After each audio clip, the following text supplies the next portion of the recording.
ಹುಣಸಮಾರನಹಳ್ಳಿ ಪುರಸಭೆ ವ್ಯಾಪ್ತಿಯ ಭಾರತೀನಗರದಲ್ಲಿ ಏಕಾತಾ ಅಭಿಯಾನ. ಬ್ಯಾಟರಾಯನಪುರ ಕಂದಾಯ ಇಲಾಖೆಯ ಕೆಲಸಗಳು ಮಧ್ಯವರ್ತಿಗಳ ಹಾವಳಿ ಇಲ್ಲದೆ ಸುಲಭವಾಗಿ ಜನತೆಗೆ ತಲುಪುವಂತೆ ಮಾಡುವ ದಿಸೆಯಲ್ಲಿ ಏಕಾತಾ ಅಭಿಯಾನ ನಡೆಸುತ್ತಿದ್ದು, ಹೆಚ್ಚಿನ ಸಂಖ್ಯೆಯ ಜನತೆ ಇದರ ಸದುಪಯೋಗ ಪಡೆದುಕೊಳ್ಳುವಂತಾಗಬೇಕು ಎಂದು ಮಾಜಿ ಜಿಲ್ಲಾ ಪಂಚಾಯಿತಿ ಅಧ್ಯಕ್ಷ ಕೆ. ಅಶೋಕ್ ಕಂದ್ ತಿಳಿಸಿದರು.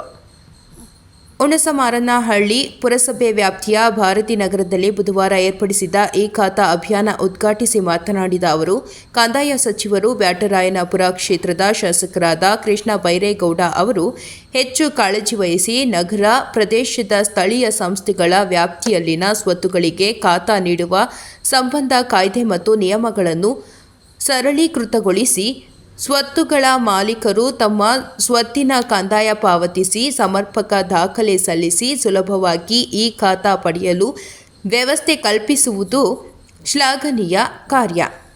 ಹೆಚ್ಚಿನ ಜನತೆ ಇದರ ಸದುಪಯೋಗ ಪಡೆದುಕೊಳ್ಳಬೇಕೆಂದು ಸಲಹೆ ನೀಡಿದರು. ಹುಣಸಮಾರನಹಳ್ಳಿ ಪುರಸಭೆಯ ಮುಖ್ಯ ಅಧಿಕಾರಿ ಕಾಂತರಾಜು ಮಾತನಾಡಿ, ಇದೊಂದು ಮಹತ್ವಪೂರ್ಣವಾದ ಅಭಿಯಾನವಾಗಿದ್ದು, ಪುರಸಭೆ ವ್ಯಾಪ್ತಿಯಲ್ಲಿ ನಿವೇಶನ, ಮನೆ ಸೇರಿದಂತೆ ಹಲವು ರೀತಿಯ ಆಸ್ತಿಗಳನ್ನು ಹೊಂದಿರುವವರು ಮನೆ ಬಾಗಿಲಲ್ಲೇ ಶೀಘ್ರವಾಗಿ ಈ ಖಾತಾ ಪಡೆಯುವ ಸದಾವಕಾಶ ಕಲ್ಪಿಸಲಾಗಿದೆ. ಜನತೆ ದಾಖಲೆ ಸಮೇತ ಅರ್ಜಿ ಸಲ್ಲಿಸಿ ಕೂಡಲೇ ಈ ಖಾತಾ ಪಡೆದುಕೊಳ್ಳಬಹುದಾಗಿದೆ. ಮೇ ಅಂತ್ಯದವರೆಗೂ ಈ ಅಭಿಯಾನ ಜಾರಿಯಲ್ಲಿರಲಿದ್ದು, ಜನತೆ ಯಾವುದೇ ಮಧ್ಯವರ್ತಿಗಳ ಹಾವಳಿ ಇಲ್ಲದೆ ನೇರವಾಗಿ ನಿಮ್ಮ ಮನೆ ನಿವೇಶನಗಳ ಖಾತೆ ಮಾಡಿಸಿಕೊಳ್ಳಬಹುದಾಗಿದೆ ಎಂದರು. ಕಾರ್ಯಕ್ರಮದಲ್ಲಿ ಜಯ ಕರ್ನಾಟಕ ಜನಪರ ವೇದಿಕೆಯ ರಾಜ್ಯಾಧ್ಯಕ್ಷರು, ಕಾಂಗ್ರೆಸ್ ಮುಖಂಡರಾದ ಜೆ. ಶ್ರೀನಿವಾಸ್, ಕಾಂಗ್ರೆಸ್ ಮುಖಂಡರಾದ ಮುನಿರಾಜು, ಶ್ರೀನಿವಾಸ್ ಮೂರ್ತಿ, ಗ್ರಾಮ ಪಂಚಾಯಿತಿ ಮಾಜಿ ಸದಸ್ಯ ವೆಂಕಟೇಶ್, ಹುಣಸಮಾರನಹಳ್ಳಿ ಪುರಸಭೆಯ ವ್ಯವಸ್ಥಾಪಕ ಮಾರುತಿ, ಕಂದಾಯ ಅಧಿಕಾರಿ ನಾಗೇಶ್, ದ್ಯಾವಪ್ಪ, ಮಹಮ್ಮದ್ ಅಲಿ, ಕೇಶವರಾವ್, ಸಾಯಿಬಾಬಾ, ಕರವಸುಲಿಗ. ವರದಿ ಹನುಮಂತರಾಜು, NKS TV4 ಬೆಂಗಳೂರು. ಈ ಖಾತೆ ಅಭಿಯಾನವನ್ನು ಹಮ್ಮಿಕೊಂಡಿದ್ದೀವಿ. ಈ ಒಂದು ಕಾರ್ಯಕ್ರಮಕ್ಕೆ ಸಾಕಷ್ಟು ಜನ ಬಂದು ಇದಕ್ಕೆ ಒಳ್ಳೆಯ ಒಂದು ಚಾಲನೆಗೆ ಬೆಂಬಲ ಕೊಟ್ಟಿದ್ದಾರೆ.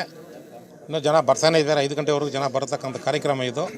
ಭಾರತೀನಗರ ಗ್ರಾಮದಲ್ಲಿ ಸಾಕಷ್ಟು ಸಮಸ್ಯೆಗಳು, ಯಾಕಂದರೆ ಮೂಲಪತ್ರ ಇಲ್ಲ, ಮಾಲೀಕರೇ ಬೇರೆ, ವಾಸ ಇರೋದೇ ಬೇರೆ, ಬರ್ಕೊಟ್ಟಿರೋ ಬೇರೆ, ಇಂಥ ಸಮಸ್ಯೆಗಳು ಜಾಸ್ತಿ ಇದೆ. ಈ ಮಾಡಿರ್ತಕ್ಕಂಥ ಈ ಖಾತಾ ಇದರಿಂದ ಇಡೀ ಬಡ ಜನತೆಗೆ ಎಲ್ಲ ಒಂದು 20, 30, 15ಕ್ಕೆ 20 ಹಿಂಗೆ ಚಿಕ್ಕ ಮನೆಗಳು ಕಟ್ಕೊಂಡು ವಾಸ ಇದ್ದಾರೆ. ಏನೂ ದಾಖಲೆ ಇಲ್ಲ. ಆವಾಗೇನು ನಾವು 9/11 ಮಾಡಿಕೊಟ್ವೋ ಅದ್ರ ಮುಖಾಂತರ ಅವ್ರು ಅದರಲ್ಲೇ ವಾಸ ಮಾಡಿಕೊಂಡು ಇದ್ದಾರೆ. ಬಟ್ ಅವ್ರಿಗೇನು ಸೊತ್ತಿಗೆ ಒಂದು ಮಾಲೀಕತ್ವ ಇನ್ನೂ ಇಲ್ಲ ಅದಕ್ಕೆ. ಸೊ ಅಂಥದ್ರಲ್ಲಿ ಇವತ್ತು ನಾವು ಈ ಒಂದು ಮಹತ್ವಪೂರ್ಣವಾದಂಥ ಕಾರ್ಯಕ್ರಮ ನಮ್ಮ ಕೃಷ್ಣ ಬೈರೇಗೌಡರು ಸಚಿವರು ಇದನ್ನು ಕಾರ್ಯರೂಪಕ್ಕೆ ತಂದಿದ್ದಾರೆ.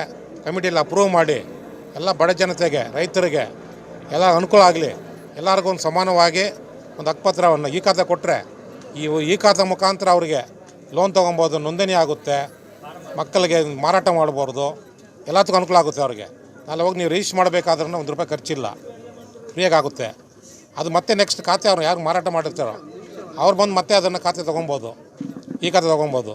ಸೊ ಇದರಲ್ಲಿ ಏನಾಗ್ತದೆ ಅಂದರೆ ಮಧ್ಯವಸ್ಥರು, ಸ್ಟಾಂಪ್ ವೆಂಡರ್ಗಳು, ಸಬ್ ರಿಜಿಸ್ಟ್ರಾರ್ಗಳು ಇವರಲ್ಲಿ ಲೂಟಿ ಮಾಡ್ತಾಯಿದ್ರು. 1 ಲಕ್ಷ 1.5 ಲಕ್ಷ ದುಡ್ಡು ಹೋಗ್ಬಿಡೋದು. ಯಾಕಂದ್ರೆ ಡೂಪ್ಲಿಕೇಟ್ ಖಾತೆ ಮಾಡೋಕ್ಕೆ 25,000 ಕೊಡಬೇಕು. ಸ್ಟಾಂಪ್ ವೆಂಡರ್ಗೆ ಅದು ಮಾಡೋದಕ್ಕೆ ಒಂದು 20,000, ಸಬ್ ರಿಜಿಸ್ಟ್ರಾರಿಗೆ ಕೇಳ್ದಷ್ಟು ಕೊಡಬೇಕು. ಏನಂತ ಈ ರೆವೆನ್ಯೂ ಇದು ಡೂಪ್ಲಿಕೇಟ್ ಇದು ಅವ್ರಿಗೆ ಗೊತ್ತು. 9/11 ಡೂಪ್ಲಿಕೇಟ್ ಇದು 75 ಕೊಡು, 1 ಲಕ್ಷ ಕೊಡು. ರೈತರು ಏನು ಮಾಡ್ತಾರೆ, ಆಸ್ತಿ ಪಡ್ಕೊಬೇಕಂತ ಕೊಟ್ಬಿಡೋದು. ಈ ರೀತಿ ಮಾಡಿ ಕಡಿಮೆನಾಗಿದೆ. ಸರ್ಕಾರಕ್ಕೆ ಏನು ಈಗ ನೋಂದಣಿ ಮಾಡಿದ್ದಕ್ಕೆ ಶುಲ್ಕವನ್ನು ಸಿಗುತ್ತೆ, ಸರ್ಕಾರಕ್ಕೂ ಹಣವನ್ನು ಕ್ರಿಯೇಟ್ ಆಗ್ತಾಯಿದೆ. ನಮ್ಮ ಮುನ್ಸಿಪಾಲ್ಟಿಗೂ ಸಹ ಟ್ಯಾಕ್ಸ್ ಕಲೆಕ್ಷನ್ ಆಗ್ತದೆ. ರೈತರು ಇರ್ತಕ್ಕಂಥ ಗ್ರಾಹಕರಿಗೂ ಅವ್ರಿಗೆ ಒಳ್ಳೆಯ ಒಂದು ಭದ್ರತೆ, ಒಂದು ದಾಖಲೆಯನ್ನು ಸೃಷ್ಟಿ ಆಗ್ತದೆ ಇವತ್ತಿಂದ. ನೆಕ್ಸ್ಟ್ ಏನು ಗ್ರೇಟರ್ ಬೆಂಗಳೂರು ಆಯಿತು, ಇನ್ನೊಂದು ಆಯ್ತು ಅಂದಾಗಲೂ ಸಹ ಈ ದಾಖಲೆ ಹಂಗೆ ಕಂಟಿನ್ಯೂ ಆಗ್ಬಿಡ್ತದೆ. ಮುಂಚೆ ಹೆಂಗೆ ನಾವು ಗ್ರಾಮ ಪಂಚಾಯತಿಯಲ್ಲಿ 9/11 ಇತ್ತು, ರೈಟ್ ಆರ್ ರಾಂಗು, ಅದು ಡೈರೆಕ್ಟ್ಲಿ ಮುನ್ಸಿಪಾಲ್ಟಿಗೆ ಬಂದ್ಬಿಡ್ತು. ಆ ಮುನ್ಸಿಪಾಲ್ಟಿಗೆ ಬಂದಿದ್ದ ಮೇಲೆ ಈಗ ನಾವು ಇದನ್ನು ಇನ್ನೂ ಭದ್ರ ಮಾಡ್ತಾಯಿದ್ದೀವಿ. ಒಂದು ಹೆಜ್ಜೆ ಮುಂದೆ ಹೋಗಿ ಈ ಖಾತೆ ಕೊಡ್ತಾಯಿದ್ದೀವಿ.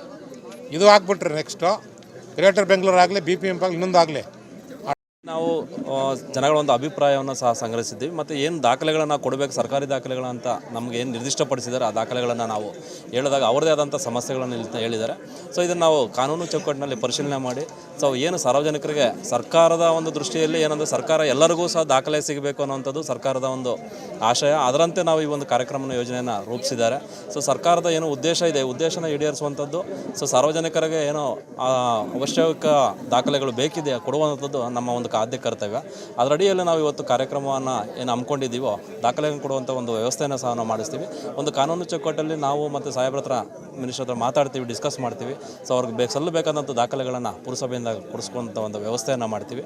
ಆಮೇಲೆ ಈ ಕನಿಷ್ಠ ದಾಖಲೆಗಳು ಅಂತ ಹೇಳಿದ್ವಿ. ಒಂದು ಏನು ರೆವಿನ್ಯೂ ಅಂದರೆ ಅನುಮೋದಿತ ಬಡಾವಣೆಗಳು ಅಪ್ರೂವ್ಡ್ ಲೇಔಟ್ಗಳಿಗೆ ನಾವು ಖಾತೆಗಳನ್ನು ಕೊಡ್ತಾ ಇದ್ವಿ, ಏಕಾತ ಅಂತ ಕೊಡ್ತಿದ್ವಿ. ಸೊ ಅನ್ಅಪ್ರೂವ್ಡ್ ಲೇಔಟ್ಗಳಿಗೆ ಮತ್ತು ರೆವಿನ್ಯೂ ಲ್ಯಾಂಡ್ಗಳಿಗೆ ಕೊಡಲಿಕ್ಕೆ ಅವಕಾಶ ಇರಲಿಲ್ಲ. ಸರ್ಕಾರ ಈಗ ಅದನ್ನು ಅವಕಾಶವನ್ನು ಕೊಟ್ಟಿದೆ. ಆ ಅವಕಾಶದಂತೆ ನಾವು ಇಲ್ಲಿ ಸಮಸ್ಯೆಗಳು ನೋಡಿದಾಗ ರೆವಿನ್ಯೂ ಲೇಔಟ್ಗಳನ್ನು ಹೊರತುಪಡಿಸಿ ಮತ್ತು ಇಲ್ಲಿ ಏನಂತ ರೆವಿನ್ಯೂ ಲೇಔಟ್ಗಳೇ ಜಾಗಗಳೇ, ಆದರೆ ದಾಖಲೆಗಳನ್ನು ಸರಿಯಾಗಿ ನಮಗೆ ಸಿಕ್ಕಿಲ್ಲ, ಅದನ್ನೇನಾದರೂ ಮಾಡಿ ಅನ್ನೋವಂಥದ್ದು. ಈಗಾಗಲೇ ಪಂಚಾಯಿತಿಗಳಿಂದ ದಾಖಲೆಯನ್ನು ಒದಗಿಸಿದ್ದಾರೆ. ಸೊ ಆ ದಾಖಲೆಗಳನ್ನು ಪರಿಶೀಲನೆ ಮಾಡ್ತೀವಿ.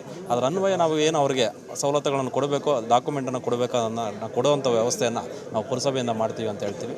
ಸೊ ಏನು ಕನಿಷ್ಠ ದಾಖಲೆಗಳು ಅಂತಂದರೆ ಇದೇನೆ, ನಾವು ಏನು ಸೇಲ್ ಡೀಡನ್ನು ಕೊಡಬೇಕು, ಅವ್ರಿಗೆ ಏನು ಮಾಲೀಕತ್ವವನ್ನು ಸಾಬೀತುಪಡಿಸುವಂಥ ದಾಖಲೆ ಕೊಡಬೇಕು. ಹಾಗಾಗಿ ಆ ದಾಖಲೆಗಳನ್ನು ನೀಡಿದಲ್ಲಿ ಮತ್ತು ಏನು ನಾವು ವೆರಿಫಿಕೇಷನ್